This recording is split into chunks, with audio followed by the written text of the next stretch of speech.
आज के क्लास में चतुर्भुज से संबंधित कुछ कॉन्सेप्ट जानेंगे। जैसे चतुर्भुज के चारों कोनों का योगफल 360 डिग्री होता है, कैसे वो पहले प्रूफ करके बताएंगे। तो देखना है आपको, आपके सामने ABCD एक चतुर्भुज है। चतुर्भुज का मतलब जिसमें 4 कोण हो और 4 भुजा हो, 4 साइड और 4 एंगल। ठीक है, जरूरी नहीं कि सब बराबर हो, लेकिन 4 साइड और 4 एंगल होगा। तो पहले B से D को मिला देते हैं, क्योंकि 360 का मतलब होता है कि ट्रेंगल में 180 होता है, तो चतुर्भुज में 360 होता है, 180 का दुगना होता है, तो 2 ट्रेंगल हमको बनाना पड़ेगा। अब प्रूफ कैसे होगा? अगर इसको हम मान लेते हैं 1 और इसको एंगल 2 मानते हैं, इसको 3 मानते हैं, इसको 4 मानते हैं, तो पहले त्रिभुज लिखेंगे ABD में। ठीक है, किस त्रिभुज में? त्रिभुज ABD में। ठीक है, ABD में क्या है? Angle A plus angle A वाला 3, ये वाला छोटू एंगल 3 प्लस एंगल 1 बराबर 180 डिग्री। ठीक है, जैसे ये वाला त्रिभुज में क्या होगा? 180 डिग्री, और ये वाला हो जाएगा त्रिभुज में 180 डिग्री, और दोनों मिला के आ जाएगा 360 डिग्री। ठीक है, इक्वेशन 1 मान लेंगे इसको।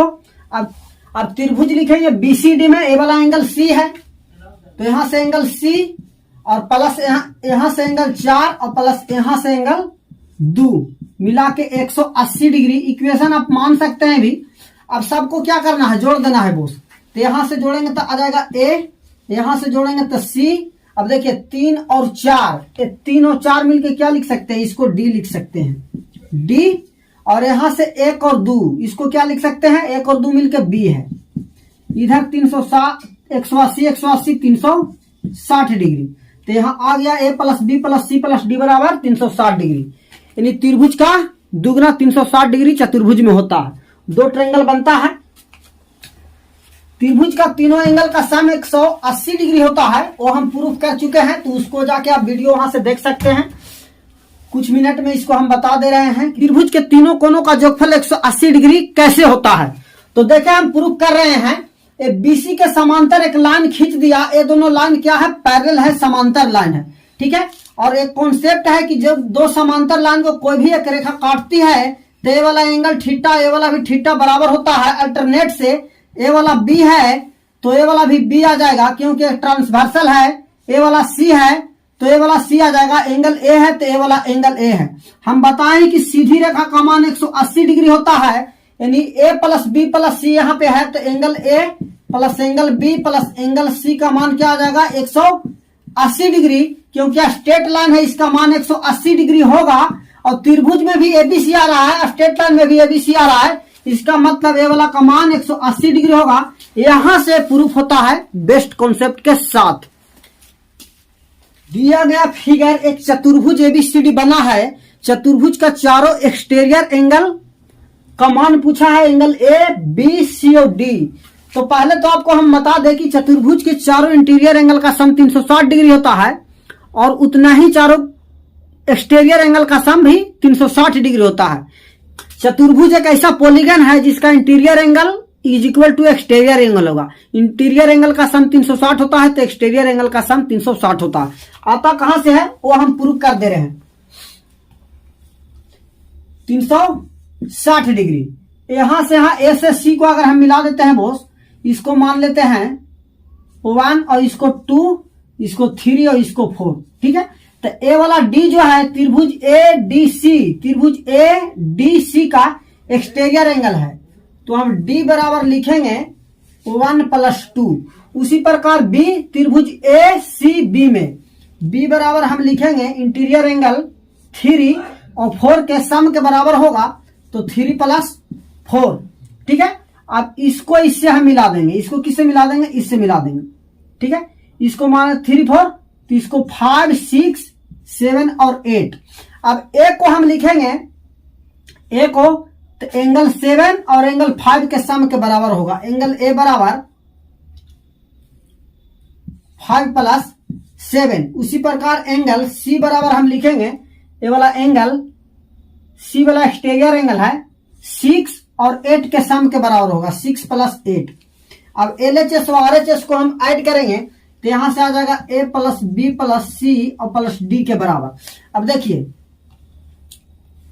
O1 और 3 को ऐड करेंगे, O1 और 3 को तो यहां से A लिखेंगे, इसी प्रकार B आ जाएगा, इसी प्रकार C आ जाएगा, इसी प्रकार D आ जाएगा। और ABCD का मान कितना होता है 360 डिग्री।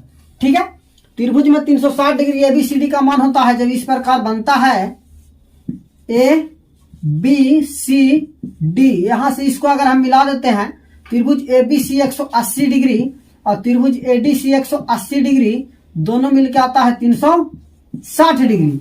तो चतुर्भुज में इंटीरियर एंगल का सम 360 डिग्री और एक्सटीरियर एंगल का सम भी 360 डिग्री होता है। तो आपको एक कॉन्सेप्ट याद रखना है, इस पर काफी बार सवाल पूछा गया है एग्जाम में। दिया गया दो आकृति में चतुर्भुज बनाया गया है, कोण A 60 डिग्री, कोण A वाला 70 है, x और y का मान क्या होगा। दूसरा चित्र में भी उसी प्रकार 60 और 70 लिखा है, x प्लस y का मान क्या होगा। तो आपको एक लाइन में पहले हम बता दें कि x प्लस y का मान ये दोनों इंटीरियर एंगल के सम के बराबर होगा, यानी 60 प्लस 70 130 डिग्री होगा। इसमें भी 60 प्लस 70 130 डिग्री के बराबर होगा। ठीक है, दोनों का मान बराबर होता। अब आता कहां से है वो आपको हम बता रहे हैं कि जैसे ये चतुर्भुज है बॉस, चतुर्भुज अगर इस प्रकार बन जाता है, आपको ध्यान देना है कि चतुर्भुज अगर है A B C D, यहां पे y है, A वाला x है। ठीक है, तो यहां से होता है कि x प्लस y बराबर कोण A और प्लस कोण C के बराबर होता है इस वाला में। अब होता कैसे है वो हम प्रूफ कर दे रहे हैं। A से C को मिला दिया, कोई दिक्कत। अगर इसको है कि हम 1 मान लेते हैं, इसको 2 मान लेते हैं, A वाला को 3 और A वाला को 4 मान रहे हैं। ठीक है, तो देखिए यहां से x बराबर A वाला त्रिभुज का बाहरी कोण है, दो अंदर वाले कोण के जोगफल के बराबर होता है, तो x बराबर 2 प्लस 3 के बराबर होगा। A वाला 2, A वाला 3। y का मान जो होगा, A वाला एक्सटीरियर एंगल है त्रिभुज ACD का, तो ACD त्रिभुज में A वाला 1 और A वाला 4 के बराबर होगा, 1 प्लस 4 के बराबर। अब यहाँ पे जोड़ेंगे तो x प्लस y बराबर, अच्छा यहाँ पे देखिए O1 और 2 मिलके क्या लिखेंगे A, O1 और 2 दोनों मिलके एंगल A और 3 और 4 दोनों मिलके एंगल C, 3 और 4 C। तो A प्रूफ हो गया कि x प्लस y बराबर A प्लस C के बराबर होगा। अगर A वाला 80 डिग्री है, A वाला 60 डिग्री है, तो x प्लस y दोनों को हम जोड़ेंगे तो x प्लस y क्या होगा, 60 प्लस 80 140 के बराबर। ठीक है, यहां कहने का मतलब ये नहीं है कि आप कह सकते हैं कि x बराबर 60 होगा या 80 होगा, या तो y बराबर 60 होगा 80 होगा। यहाँ पे दोनों का पार्टिकुलर मान यानी अलग अलग बराबर नहीं है, लेकिन इतना तय है कि x प्लस y का मान वही होगा जो a वाला c और a का सम होगा वही होगा। ठीक है, इस प्रकार जब भी फिगर अगर बना रहे तो आपको कुछ नहीं करना है। यहाँ पे x है, a वाला y है, a वाला एंगल a है, a वाला b है, तो x प्लस y बराबर a प्लस b के बराबर होगा। ठीक है, यहाँ पे x अगर दे देता है आपका 60 डिग्री और y बराबर आपका दे देता है 80 डिग्री, तो यहां से a प्लस b का मान 80 और 60 140 डिग्री इस प्रकार होगा। अब दूसरा फिगर में जो है, दूसरा फिगर में भी इसी प्रकार होता है कि ये वाला दोनों इंटीरियर एंगल है और ये दोनों एक्सटीरियर एंगल है, तो इंटीरियर एंगल एक्सटीरियर एंगल के सम के बराबर होगा, तो इसका भी मान 130 डिग्री होगा। जिस प्रकार इसको हम प्रूव किए हैं उसी प्रकार इसको भी प्रूव कर सकते हैं एक लाइन में, कोई बहुत बड़ा चीज नहीं है। तो आपको इस प्रकार समझना है